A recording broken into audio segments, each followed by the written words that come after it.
All right, we're talking about humility. The reason we're going over the various reasons for the precept of humility, and one is that greatness often has the effect of leading men to pride. So the point is that the greater you are, the more humble you should be, because there is a temptation from your greatness to be prideful. See, this is from Ecclesiasticus. The greater thou art, the more humble thyself. The more you should humble thyself in all things. See, so you can easily become vain if you are very lowly and not very smart, and et cetera, et cetera. It's hard to become proud. Sometimes they do, though. To the true greatness lies in humility, and only humility lifts a person up. Magnanimity exists only in humility. And I said magnanimity is the willingness to perform great things for God. And, or, even you could have magnanimity with regard to going to war or something like that, and giving up your life. Any kind of accomplishment of a great thing that is imposed upon you by circumstances. And only humility generates magnanimity. See, pride will generate selfishness and say, well, I can't do that. And only humility has contempt for the paltry and vain smoke and shadows of the honors of the world. All right, so humility despises the honors and has despise. By the way, despise has certain meaning. Despise sometimes means hate, but its original meaning is to look down upon, to not consider as important. That's to despise something. So you should understand that's what it means. So humility despises the honors of the world because it sees that there is only one genuine honor in virtue, and that there is no other true or desirable or solid honor except in celestial and eternal glory. So it has, like it said in the epistle, that St. Paul considers all of those things as stercora. I don't have to tell you what stercora means in Latin. It's a very typical St. Paul. He's very clear about what he thinks. Right, so he's saying, first of all, detrimentum, which is essentially garbage, or it's something that is. But then he gets stronger. You see, so that humility speaks that way. All right. Third, the school of Jesus Christ is the school of humility.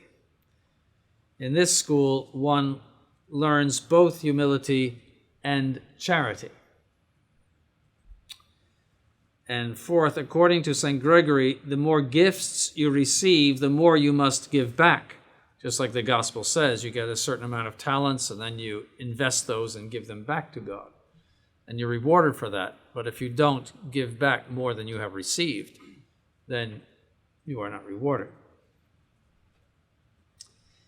So therefore, each one, according to his work and position, must apply himself to humiliate himself and to serve God with an ever greater zeal, to the extent that he understands the obligation to render to God a greater and more fruitful account. In other words, the point is that the more talent you have, meaning the more perfections you have, more intelligence, more abilities, etc., the more you have to give back to God.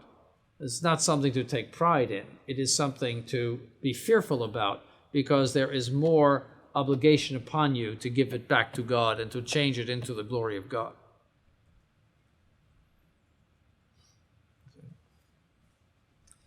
Ecclesiasticus gives yet another reason, after having said, the more humble thou art, the more humble thyself in all things. He says, and thou shalt find grace before God. Therefore, the more we humiliate ourselves, the more we please God and are great in his eyes. St. Isidore of Seville said, "Remember that you are dust. You are ashes, that you are corruption and worm.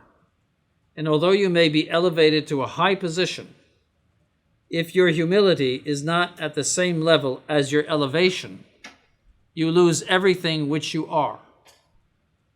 Are you more elevated than the first angel? Are you more famous on earth than Lucifer was in heaven, who because of his pride fell from his sublime greatness into the deepest misery?" That's St. Isidore. St. Ephraim of Syria said, "When you see yourself elevated to the summit of virtues, then you need the greatest humility in order that the foundations, which consist in humility, being solid and perfect, the building which is erected upon them be indestructible. In such a case, your virtues and your merits will be in perfect security. But again, if you're prideful, then even your virtues could turn into vices."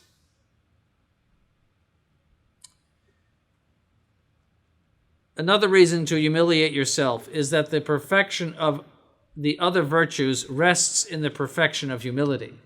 So humility is like the soil, and the plant grows according to the richness and nutrients in the soil. So if the soil is poor, the plant is going to be poor. So the other virtues are going to grow. It's the condition of all virtues, in other words. Condition means something that must be present in order that something else happen. Oxygen is a condition for fire. It is not fire itself, but it is a condition for fire. So also humility is a condition of the other virtues. Another reason is found in Ecclesiasticus chapter 3, verse 21. "For great is the power of God alone, and he is honored by the humble." Unquote. "Therefore, humble yourself profoundly, and you will receive a great abundance of grace. For God is very honored by humility. This virtue pleases him and gives him tremendous joy. God honors those who honor him and fills them with graces." So notice that in his apparitions, he appears to people that are very lowly. St. Bernadette, who didn't know her catechism. People of lowly states, St. Margaret Mary Alacoque.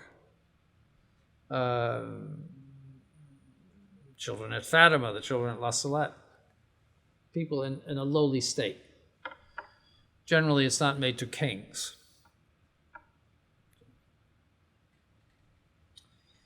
The reason is simple. God, being the supreme greatness, is owed the supreme humility by his creatures.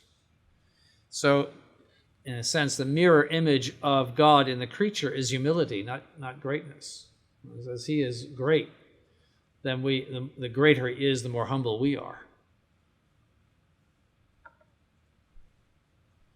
Humility is only truth, as St. Teresa of Avila said. Humility is truth, since it consists in the knowledge of God and of oneself. On the other hand, pride is a total ignorance of these two great truths, truths which include all possible truths, that God is everything and we are nothing. So you would not exist right now unless God were maintaining you in existence. St. Bernard of Clairvaux said, "What we were was simply nothing. What we are is a vessel of ignominy. What we will be, the food of worms." And the Latin for that was vas stercorum, vessel of ignominy. That is a nicer translation than what St. Bernard said. Vas stercorum. You know what that means. Job said, "I have said to Rottenness, thou art my father. to worms, my mother and my sister. It's from the book of Job. So his father is worms, and his mother and sister are the worms. Rottenness is his father. St. Augustine said, "O man, consider what comes out of your mouth, out of your nose, and the other openings of your body, and you will never find a more vile cesspool." Cloaca.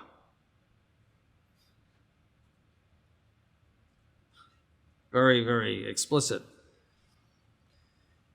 Psalm 38, verse 6, "My substance is as nothing before thee, and indeed all things are vanity, every man living." Vanity. Psalm 43, verse 16, "All the day long my shame is before me, and the confusion of my face hath covered me." Furthermore, we should realize that we are unable to do anything good in the order of salvation without the grace of God. As I said, you cannot even think about hell and fear hell without the grace of God.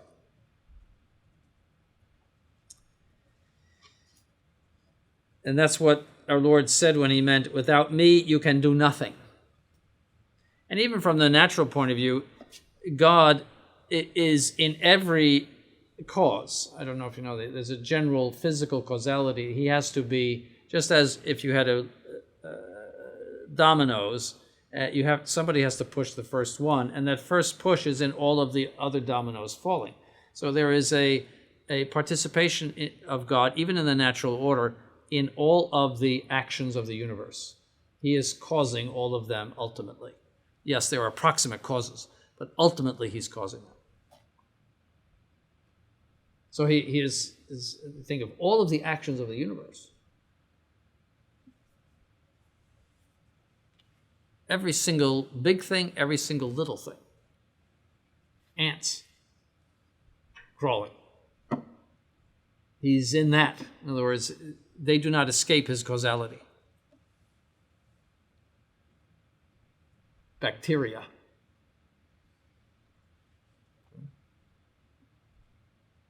St. Paul said, "For if any man think himself to be something, whereas he is nothing, he deceiveth himself." St. Augustine said, "There is no sin which man has committed, which another man cannot do, if the ruler by whom man was made be absent."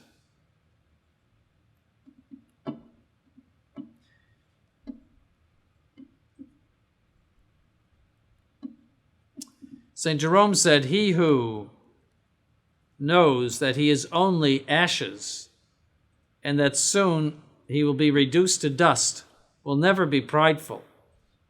And he who considers the shortness of time and the length of eternity, who is constantly thinking about death and his nothingness, will be humble."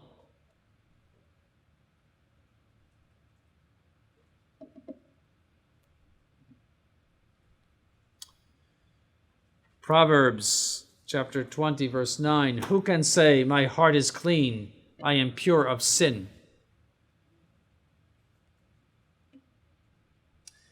And although there are good people with pure hearts, they should nonetheless not glory in this, nor be vain about it, both because the purity is not their own work, but of God, and because he who is perfect today can be a great sinner tomorrow and a reprobate. In other words, if you are in the state of grace, it is because God has drawn you to it. If you are good, if you obey the law of God, it's because God has drawn you to it. Without grace, the effects of original sin would make you a reprobate, would make you someone who might have a certain natural virtues, but overall committing mortal sins every single day and destined for hell. That's the world without grace. The effects of original sin are to have all of these weaknesses that produce other sins. And that's why you see so many people who descended into savage ways, and even civilized people having certain savage ways themselves, like the Romans who loved to see blood and gore. The people stabbing people in the arenas and all. They loved that stuff. They thought it was wonderful. Lions eating people. Oh, it's great. I mean, that's even though they were civilized to a certain extent. You see that it's human beings can have some virtues, but they cannot have all the virtues without grace. And so if you are in the state of sanctifying grace, which means you are obeying the law of God in a habitual way, that can only be because God has drawn you by actual grace to that state and is maintaining you in that. So that's why it's necessary to pray to God that you persevere in the faith and in good works, etc. That's why prayer is so important. You stop praying, you're going to fall back into mortal sin. That's why there's Mass, and religious life, etc. So you have to constantly keep your mind on the fact that this life is not the life that you were ultimately meant for. This is a place to show that you love God above all things. It's the only purpose of it. Everything else about it is as so much dung, as St. Paul said this morning. You know, how much money you make, or how many cars you have, or houses, or all that passes away, and your relatives get it when you die. They fight over it. That, you know, they don't throw it in the grave. They don't throw the diamond rings in the grave with you, or the Rolex watches. They don't. Nothing goes in that grave except you, in a box. Right? So it's all vanity and dung. And the only thing that counts in this life is how you have pleased God, how you have rendered to God what is His due. Because it all comes to an end. And sometimes it comes to an end sooner than you think. There are many young people that die in car accidents and various other, they die from diseases. They see some of these teenagers dropping dead on the football field because of some heart problems and whatnot. They think they're going to live forever. They're in perfect health. Drop dead. So you shouldn't necessarily think that you're going to make it into, 95 years old. And you really don't want to believe me. So, it's a very important thing to understand that without the grace of God, you would not be good.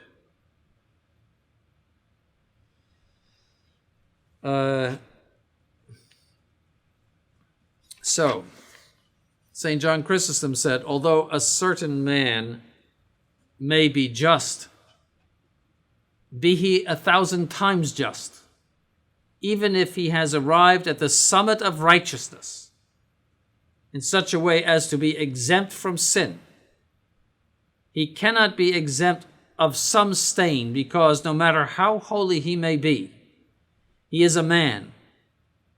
Who can say that he is without stain? Who can be assured that he is without sin? For this reason we are commanded to say in the Our Father, forgive us our trespasses, in order that by the habit of prayer we be reminded that we are exposed to evil because of the home of sin which is in us, and by the consequences of concupiscence. The fomes peccati, that means the home of sin. That is the effects of original sin. Baptism takes away the stain of original sin, but it does not take away the effects of original sin. And that's why we are so much subject to temptations, and we are so weak and easily fall into sin. That's what he's talking about. Those, even if you are Mr. Perfect, you have to realize that you are capable of a tremendous amount of sin, and that there's something in you that wants to sin.